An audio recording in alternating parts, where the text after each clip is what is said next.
बहुत समय पहले की बात है। एक गांव में रघु नाम का एक अमीर, दयालु और नरम स्वभाव का व्यक्ति रहता था। रघु के स्वभाव में थोड़ी मासूमियत भी थी, जिसके कारण लोग उसे बेवकूफ समझने लगे थे। उसके पास मोहन नाम का एक नौकर था, जो एक चालाक और बहुत हाजिर जवाब था। मोहन जानता था कि रघु अपनी बेवकूफी के कारण कभी भी उसकी चालाकियों को पकड़ नहीं पाएगा। एक दिन मोहन ने सोचा कि क्यों न रघु की इस कमजोरी का फायदा उठाकर कुछ फायदा कमाया जाए।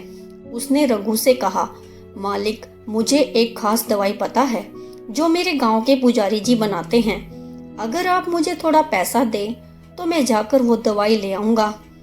उससे आपकी सेहत और भी बेहतर हो जाएगी। रघु तुरंत मान गया और मोहन को पैसे दे दिए। मोहन ने वो पैसे अपनी जेब में रखे और गांव में जाकर मौज मस्ती करने लगा। इस तरह मोहन रोज नए नए बहाने बनाकर रघु से पैसे लेता और उन पैसों को खुद पर खर्च करता। कुछ दिनों बाद रघु का एक दोस्त श्याम उससे मिलने आया। उसने देखा कि रघु अपने नौकर पर गहन विश्वास करता है और उसे आसानी से पैसे दे देता है। श्याम ने सोचा कि इस बात का वह फायदा उठा सकता है।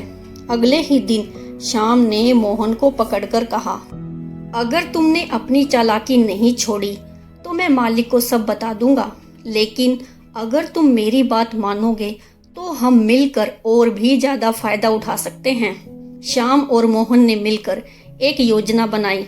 उन्होंने रघु को एक झूठी कहानी सुनाई और कहा कि राजा ने गांव में दयालु लोगों को ढूंढकर उन्हें इनाम देने का आदेश दिया है। रघु यह सुनकर बहुत खुश हुआ और सोचने लगा कि वह इनाम जरूर जीतेगा। श्याम और मोहन ने उससे इनाम की तैयारी के लिए और पैसे लेने शुरू कर दिए और उसे बड़े बड़े कपड़े, नकली जेवर और नकली दस्तावेज दिलवाए। रघु ने इनाम की तैयारी में काफी पैसा लुटा दिया और एक दिन राजा के दरबार में पहुंच गया।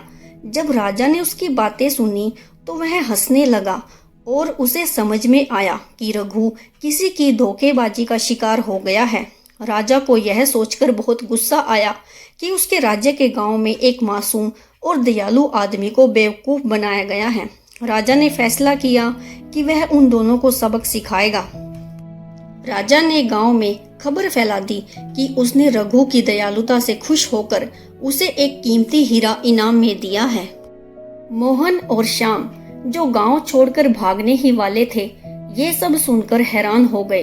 उन्होंने सोचा कि वे उस हीरे को भी रघु से ठग लेंगे। दोनों रघु के घर पहुंचे और उन्होंने देखा कि एक चमकदार हीरा एक अंधेरे कमरे में रखा हुआ है। उन्होंने सोचा कि वे हीरा चुराकर गांव से भाग जाएंगे और किसी को पता भी नहीं चलेगा। और जैसे ही वो कमरे में घुसे, अचानक कमरे में रोशनी हो गई।